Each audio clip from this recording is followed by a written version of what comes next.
Gordon, what's up, buddy? He's here almost every week now asking good questions. He says, hey, I want to say a big thank you, or a big and huge thank you again for the help you provide your customers on these Hump Days events. Well, we truly enjoy it, Gordon. It's funny, but we had our corporate meeting yesterday, which we do every week on Tuesday, and we were talking about several years down the road, like what our plan is for semantic mastery.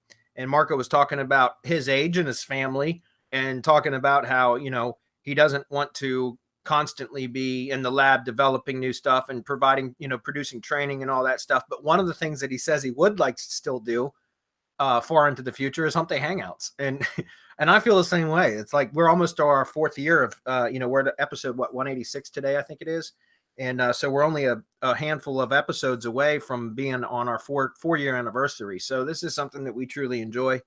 It's kind of a way to give back. You guys have been good to us. We try to be good to you. And in this public setting, one hour a week, every single week. So we certainly appreciate you coming and participating every week as well. Question number one, if I correctly understand an answer that was given last week, Google allows us to add additional phone numbers to a GMB listing like a tracking number, and to designate that additional number as the primary number that visitors see without any negative effects, even though it does not match the NAP phone number on citations, right?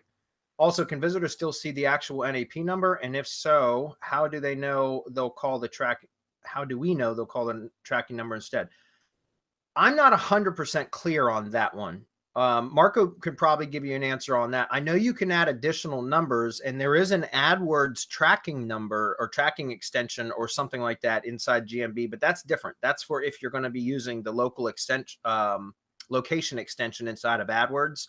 So you can designate a specific tracking number there so that you can have call analytics through that one number, right? So that's something that's displayed via an ad. As far as the numbers, like as part of the NAP, I know you can add additional numbers.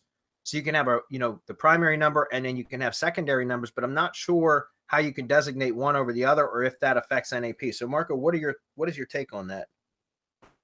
Yes, you can absolutely make another number the primary number. That, of course, is going to affect your NAP, so you're going to need NAP cleanup. Now, you can eliminate the second number. You don't have to keep the second number.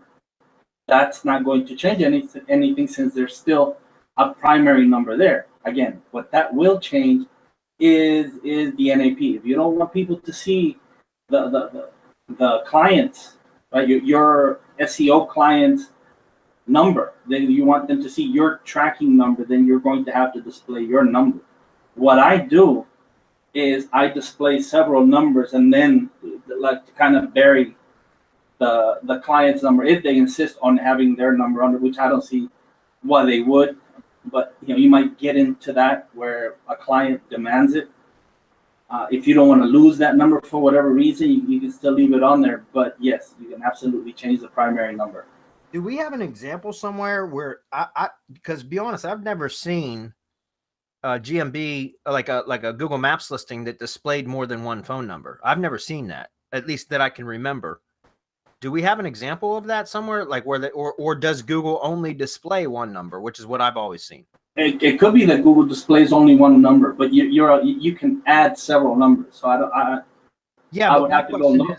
My question would be then what he's asking, I think, is if you use a tracking number, but you add the actual NAP number, like from so the business's main phone number, but you add that as a secondary number, and Google displays the tracking number, although Google GMB is aware of the other number. If all of the citations out there have the original number, but the tracking number is displayed in Maps, does that cause NAP issues? Is what I'm saying. Do we know an answer to that? I've never tested that. No, not a direct answer with whether it'll cause issues, but just think, Google knows that the other number's there. Right. But yeah, no, I mean we have to test that. That's a hell of a test. Yeah, it is, because you could literally tank a Maps listing if it does affect or cause NAP issues. I get what you're saying, Marco, and it makes sense to me, which is if both numbers are added to GMB, to the Google My Business dashboard, then Google knows that secondary number, which might not be displayed, is in the Maps listing, but Google understands that it's connected with the business. So it logically, it shouldn't cause any NAP issues if the primary non-tracking number was used in citations. One of the things I can mention about this to maybe shed a little bit of light on here was from Google Help. One of my clients has 2 locations, and both of their locations, it's a preschool. Both of their locations had their physical address shown incorrectly. Like, essentially, you should go to the U.S. Postal Service or USPS.com in the United States, and they have a zip code finder or whatever. And basically, you can enter in an address, and it will give you the standardization, like the address formatted in the USPS, United States Postal Service, approved formatting, right? So it'll give you like the standard address formatting, the way that it should be. And so one of the things I always do for my clients is I go in and double check what they give me as their address with how the USPS shows it as the standardized address. And if there's an inconsistency, which typically a lot of the times, more often than not, there is an inconsistency, I will end up updating the GMB address to match what the US Postal Service says should be the correct formatting. And then if it requires it, I'll go out and start a citation cleanup job to amend or update all of the citations that are published to show the correct formatting of the address. So the reason I'm telling you this is because I contacted one of the 2 locations in the preschool. I had to update both of those addresses in GMB to the correct formatting because they were listed incorrectly, right? Which was because the business owner had set it up the wrong way. So I standardized the addresses. I updated both of them, but one location did not display the updated address. In other words, both locations updated in the dashboard. And if you went to go view the public maps listing, one location showed the updated address format, updated format, address formatting, excuse me. The other location didn't show. It still displayed the old formatting. Although in the dashboard, if you clicked info and then you clicked edit the info for that business, the NAP was listed correctly, saved correctly inside of GMB, but the displayed address was still the old address, which was the incorrect formatting. So I contacted GMB help about it, or support.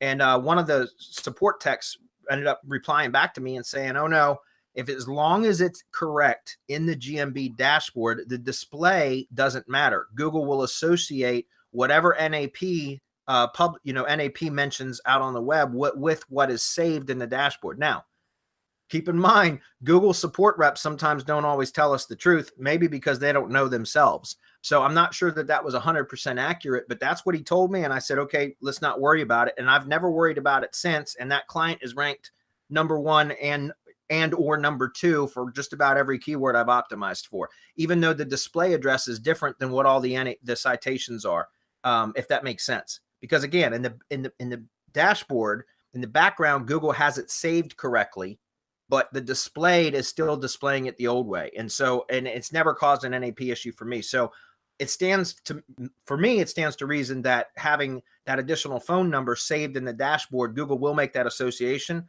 But without testing it, I can't say for sure. It's a great question, by the way, Gordon. It's a good one. So if we're giving away t-shirts today, he should probably get one. Just saying.